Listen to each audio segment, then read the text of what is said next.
Good afternoon, everybody, and thanks for tuning in. John Kelly Profiler here, and welcome. Before we get started today, I want to bring out my book. So many of you have been talking about it. I can't thank you enough for purchasing it. You've given us a lot of good feedback on the book. It's called Discovering Lazarus, The Good, the Bad, and the Ugly of John Kelly.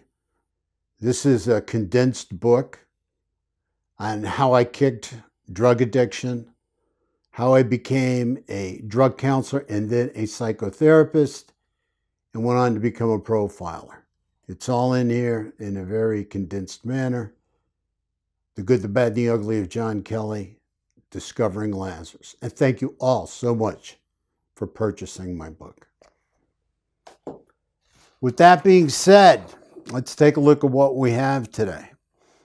I must say everybody's innocent until proven guilty in a court of law. That's a disclaimer we have to have for this very sad case, and it does bug me, but it's just the way it is. Everybody's innocent until proven guilty in a court of law. Today we're going to be talking about Brianna Kupfer. This is a beautiful young graduate student found stabbed to death in Hancock Park, California, in a furniture store. Furniture store in Hancock Park, California. Suspect arrested is Sean Smith. Yep, Sean Smith is the suspect. He's a career criminal. He's only 31 years old. But he's been charged so many times. He's got so many charges. He's got an extensive criminal record. You know, and he has quite a few crimes, and some of them were very violent crimes. Excuse me, this guy was out on bail of $1,000. I mean, really, $1,000 bail for somebody that has a record like this? Just unbelievable. Just unbelievable. And you know what? We'll put a link up in the description for you to take a look at the different arrests and different charges he has against him. It's extraordinary that somebody like this would be out on $1,000 bail. He's even marked for extradition from California to North Carolina for a number of charges. This guy got around. There's warrants for his arrest, not only in North Carolina, but Charleston, South Carolina, Los Angeles, California, San Mateo, California, Covina, I hope I'm pronouncing it right, California. It's unbelievable. This is just unbelievable. Out on $1,000 bail, this guy. You know, I really have a message to all the prosecutors out there. You know, you're not doing the public any favors. You're not doing anybody any favors. Maybe you're doing yourself a favor. I don't know. I'm not saying one way or the other, but you know, the bottom line is the best predictor of present and future behavior is past behavior. Okay? I'm going to say it again. The best predictor of present and future behavior is past behavior. So if a guy's coming into you with this kind of record and you're going to put him out on the street with $1,000 bail, and some of these are pretty violent crimes, I mean, you know, you're not helping the public out here, you know. So the bottom line, again, the best predictor of present and future behavior is past behavior. Also, something I need to really add into this, and this comes from 30 years of counseling people in and out of the court system.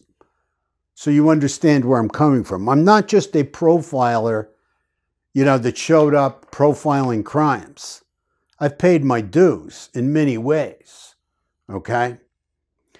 But the bottom line is consequences can change behavior if behavior can be changed or is going to be changed. Consequences change behavior. Okay? If behavior is going to be changed by the person. Consequences create uncomfortability. The bottom line, consequences create uncomfortability. That's what a consequence is designed for. And uncomfortability causes change. For instance, you take a drug addict, a hard drug addict. At some point, if they continue to hit bottom and they decide to turn it around, what is that bottom made up of? That bottom is made up of consequences. For instance, they could lose their wife, lose their house, lose their car. They could end up in jail.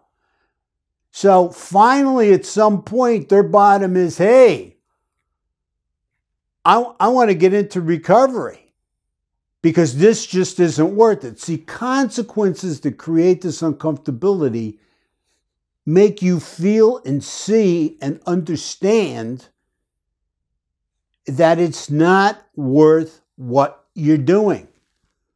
If you continue to commit crimes and end up in jail, at some point, a rational person will say, you know what? This isn't working because I end up back at the same place all the time. All right?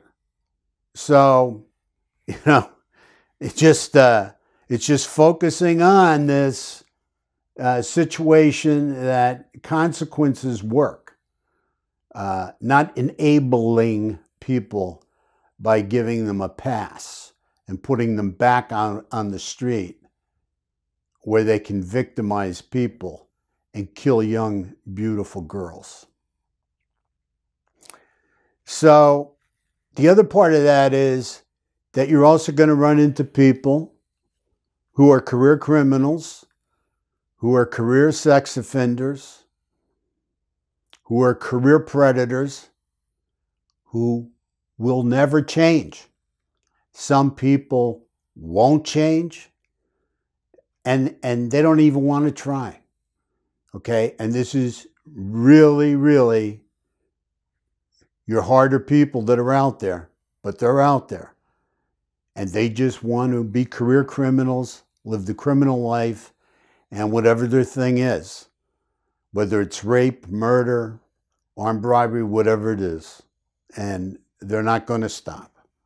So if you have illusions of grandeur that you're going to wave a magic wand or something and these people are going to quit, it's not going to happen.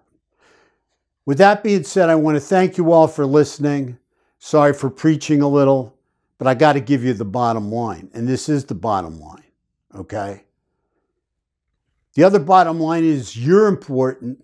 You guys are terrific. Please stay safe out there. Please take care of yourself. Please make it a great day. Thank you so much for tuning in, and God bless.